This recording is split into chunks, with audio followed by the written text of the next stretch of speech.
Welcome back to the final episode of Where Pompey Walk for the 24-25 season, and what a season it has been. As Dan says, absolutely love this club. Back-to-back massive seasons. On this week's episode, we're reflecting back on the 46-game season just concluded with the draw against Hull and focusing on how we can sort out our away day misery next season. We're looking ahead to the opening fixtures of the 25-26 season, selecting who we want first, and we're talking about, of course, our season highlights. We've got Phil, Sam, and Sasha back with us. Thank you very much for joining us. We're absolutely thrilled to have you along this journey with us. 39 episodes now we have done of this, 39 weeks solid talking about Pompey. So just a massive shout out to everyone who has liked and followed and subscribed and commented on the video. And of course, a massive thank you to our whole team here, Phil, Sasha, Sam, other Sam, and Jake, of course, as well. Sasha, do you feel a bit empty now? The season's finished. Next Saturday morning when you wake up, will it feel life feel a bit empty for a bit with no Pompey in it for 3 months? Honestly, the worst part of the year for me, I know summer's lovely and the sun's out, but not having football is honestly, it's the worst thing ever. I'm just waiting for pre-season to come around. Going to Havant and Waterlooville and Gosport and Bognor Regis. I miss it already, and it's only been a day. Absolutely, yeah. We'll talk about the fixtures release as well in a minute, and I want you to have a think about that. A quiz question for you though: if only goals scored in the league counted by homegrown players, where would Portsmouth finish? We'll get your answer to that question in a minute. So, where would Portsmouth finish in the league if only players with your homegrown counted? Phil, reflections on the draw against Hull? I mean, I watched the game. I didn't think you tried very hard at all to knock them down, given all the talk. I thought you pretty much had some sort of gentleman's agreement. That you wouldn't bother scoring a second goal. It was, you wouldn't have thought if someone had not known the context of that game, they would have thought it was just a friendly, to be honest. Yeah. And there was nothing riding on it. It just felt like one of those end of season sort of dead rubbers. I think Hull scoring first probably changed the flow of the game. I think if we had gone ahead, they probably, they would have tried harder. And I don't know. It was just one of those games. Just sort of, it died out. It was, no one was really enthused, or it really didn't get going. So yeah. I mean, the West Brom score being 4-1 up massively helped, didn't it? With that, Hull didn't need to score another goal. You didn't really need to score another goal either, Sam. So it just ended up being a awful game in the end. Yeah, I felt sorry for the Luton fans who were singing "Play Up Pompey," but it was just like Phil said, it was just didn't really mean much. And like we said a couple of weeks before, we were just glad that we sealed safety before that last game. It would have been a little dicey. Horrible. Horrible for the Hull fans. But they all said credit to you, and also against how great Pompey fans were. There was a little moan. I don't know if you agree with this one, Sasha. Gary says, well done. Got to say, it's got to get more professional. Players bringing kids in arms before we start a game that has an impact on the table. I can't believe that's the way to behave. And it was borne out in our performance. It's a poor message. Bar humbug. Sasha, your response to that? What? Not much to say. Players should not be allowed to carry lads of arms. All right, let's leave the whole game alone then, because there's not really much to talk about. Let's talk about the season overall. Phil, not that one. We've done that one. SJ says, not going to lie, felt like we finally got a fair amount of lads who want to play for the shirt for the first time in a while. Last season, obviously, but we've definitely made up some good additions, and things do seem on the up. Do you agree with that, Phil, that you've got players that certainly feel like they want to be there now? There's a absolutely good vibe around the club. I think there is. I think there's a lot of positivity around the club, and I think that's good for moving forward into next season as well. I think we're going to obviously need some replacements in midfield. Losing Potts back to West Ham, for example, so we're going to have to replace there. But I think generally speaking, it's not like a complete sort of rip it up and start again. There's a good base there. The team has played well this season, done well staying up. So, yeah, move forward and positive for next season, I think. Good stuff. Sam, Andrew says, Sadie probably saved his Pompey career with that second half goal and display. Definitely won't be surprised to see 4 or 5 sold. We learned our lesson now next season. Definitely think we can aim for playoffs or finish 10th. We're definitely capable. Interesting. Who do you think we've seen the last of in a Pompey shirt then from that game yesterday? Definitely Yengi. I think he's gone.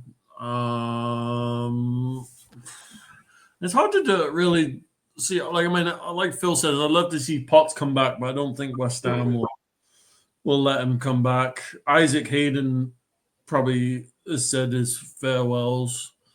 And there's a couple others. I mean, Sadie's a great player to bring on when you're up 1-0 and there's 5 minutes left and you just say, okay, go take it in the corner flag. And he is like the best player for that.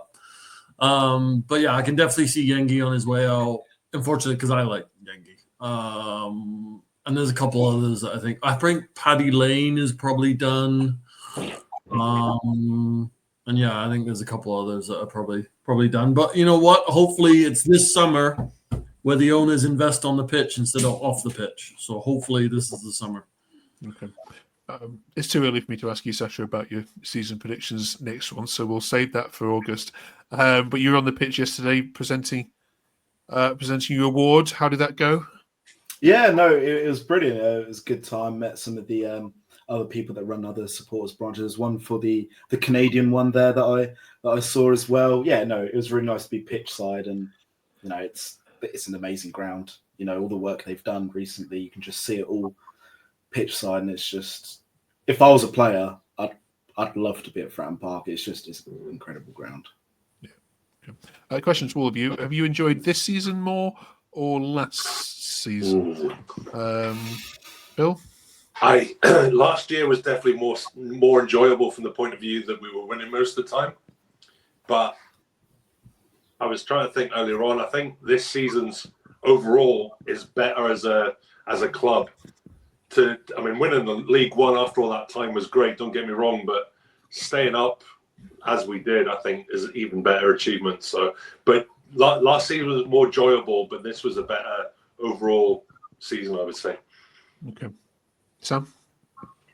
Yeah, we should have won League One ages ago. Like, there's no way we should have spent 7 seasons in that league. So, yeah, we should have. And just the satisfaction of staying up and, like, now to build to be that established championship club, I think is something to look forward to a lot more than when we got promoted there. Yeah, I mean, going to Wrexham and the Birminghams next season is better than having to go to Bradford, Sasha, isn't it? I certainly imagine. Which one of you enjoyed more? Well, I mean, I don't mind Bradford. I'd like to go Bradford away, but I don't miss the Northamptons, the Morecambes, the Cambridges, none of them. But yeah, no, it's nice to, you know, to be able to go to some nicer grounds and have some better teams come play at Fratton Park, not ones that stick 11 men behind the ball, and Fleetwood Town that bring a carpool's worth of fans down for a Tuesday night game. Oh, you can't blame them, surely. No. Right. Right then, let's have a look at some tables. So let's talk about the away form, shall we then? So if the league table was only on away games, Phil, any idea? We'd be back in League One. That's quite easy, I think. Yeah. You'd be relegated with Luton and Plymouth, and you'd swap with Cardiff. Yeah, as much as we've highlighted Fratton Park has been amazing. Look at that. Yeah. 3 wins, 5 draws, 15 defeats, with 50 goals conceded away from home. And Sasha's seen every single one of them hit the back of the net. What needs to, joking aside, Phil, what needs to change fundamentally, mentality on the road next season? Because you can't carry on like that. No, I still would love to. I mean, I guess if I knew the answer, I probably wouldn't be here, but I'm struggling to understand what it is exactly. My only thing I can come back to is how we're set up.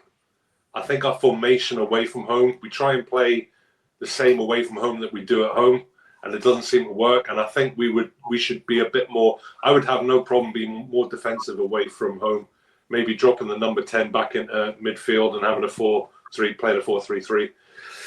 But like I say, I'm not sure I can put my finger on, because a lot of those. I mean, we've had some absolute disasters on the road, but we've had some games where we've been beaten and played well.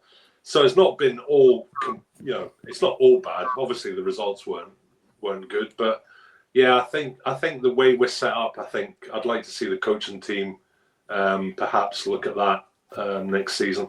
I think they maybe tried something different last week at Sheffield Wednesday. So maybe that's the way forward. Sasha, do you agree with what Phil says? Yeah, I honestly think it's more of a mentality or a psychological issue rather than maybe tactics or quality. Because, we've seen at home especially, we are a good side. We can play some good football and we can put teams away when need be. And away from home, games like Norwich, even Sheffield United, we lost, but we were the better team. And the amount of games away from home where we've conceded 85th plus minute, and it happens too often. I feel like just a few away wins where we should have won the season. We're a playoff chasing team in our first season in the Championship. I think we just need to brush down, figure out mentally and psychologically what's happening, what's causing us to drop points away from home, and next season can be a lot nicer. Mm-hmm. Okay. Cheers, both of you. Sam, there was one table which Pompey sit at the top of this season of all the other clubs, and that's the assists table. Oh, the player with the most assists, anyway, which we should say. Josh Murphy with 14 assists from 42 games. He draws with Tom Fellas, but of course he's played less games. Therefore he wins that award. Yeah. So my next question is coming here. What's his price tag? Well, I'd say at least 6 or 7 mil. I mean, the reason I asked that is because someone is gonna look. Someone's coming along. Someone's coming along. Yeah, but if we Scummers down the road, they value that Tyler Diblin for 100 million. If he's 100 million, Josh Murphy's at least 300-400 million.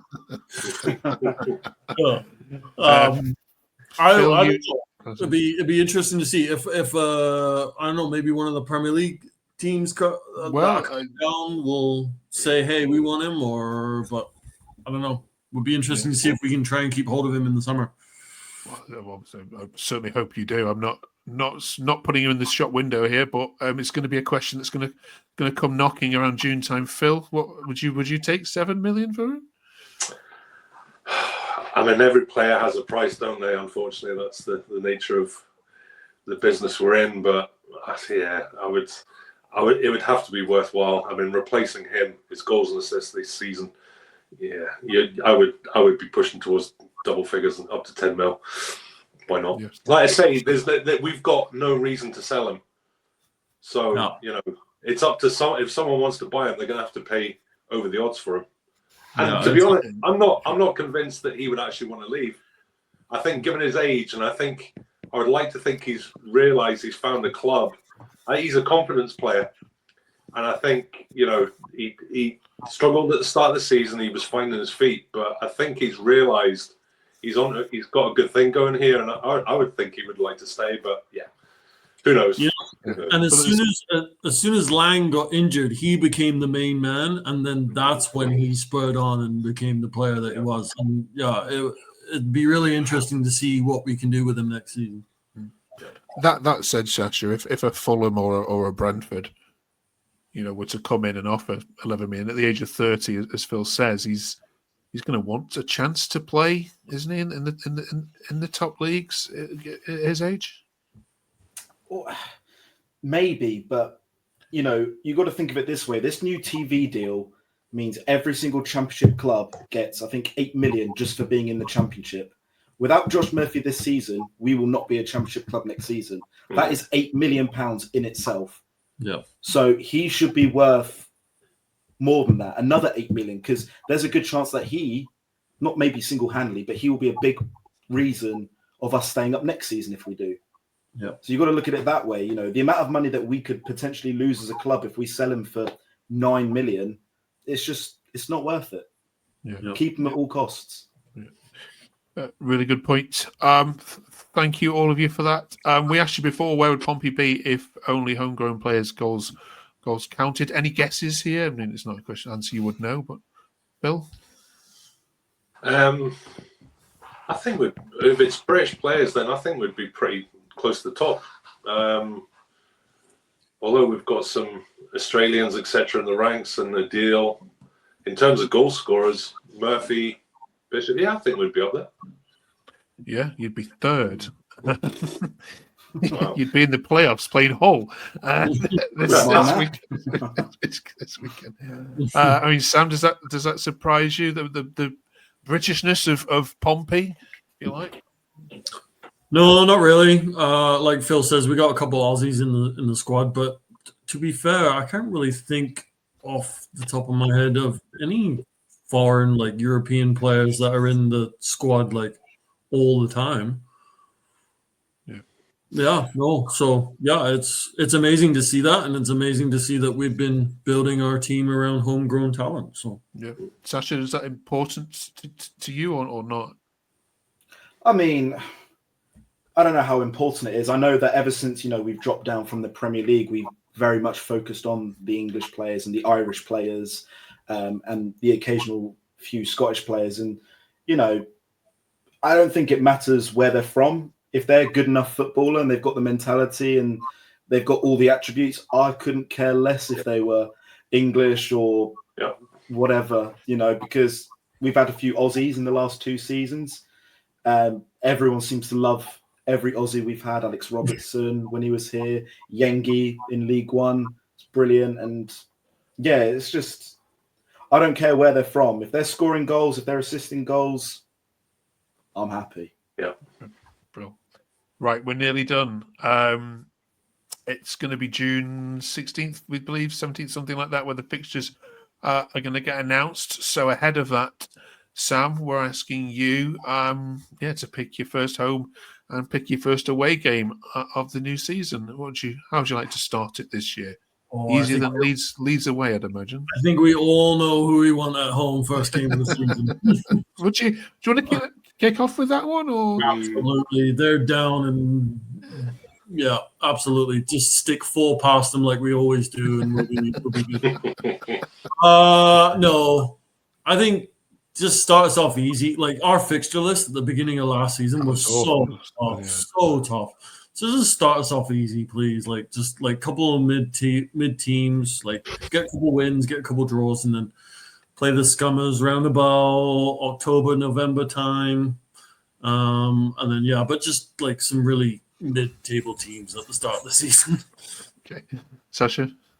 Yeah, I agree with Sam. I think some winnable games at the beginning, but I also think playing Scummers really early could be a good thing. I feel like because of how bad they've been this season, playing them as early as possible is probably the best time to play them before they've, sorted themselves out, figured out a tactic.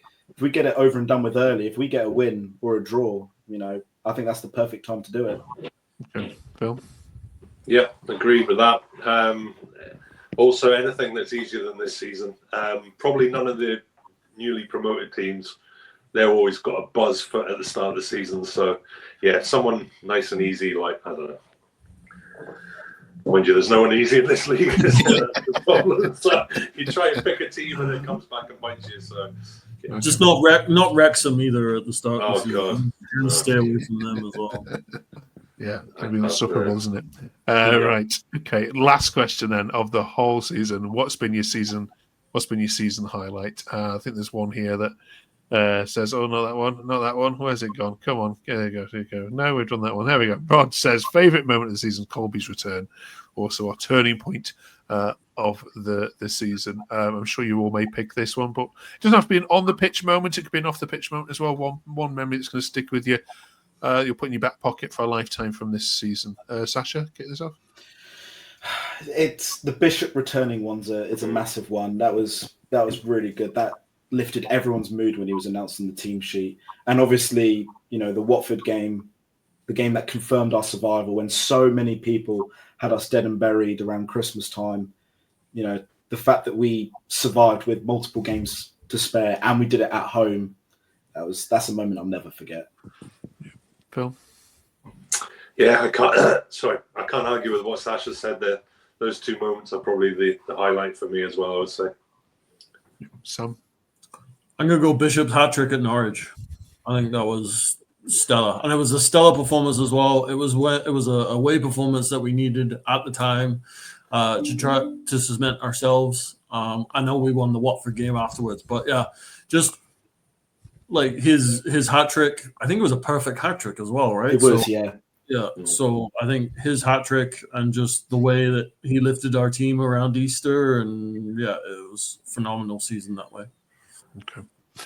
Right, that is all the questions done for this 24-25 season. We'll let you go and have 3 months now of a rest from talking about Portsmouth, and we'll see you back hopefully here in August. Just remains me to say thank you ever so much, all of you that have watched and supported the channel, and massive thank you to all our team here. It's been a journey. I've thoroughly enjoyed chatting Portsmouth. We've been highs, lows, and in-betweens. It's been a roller coaster journey with you, and delighted to be a small part of it. Thank you very much, you three. Go and have yourselves a good rest. Play at Pompey in August. Thanks.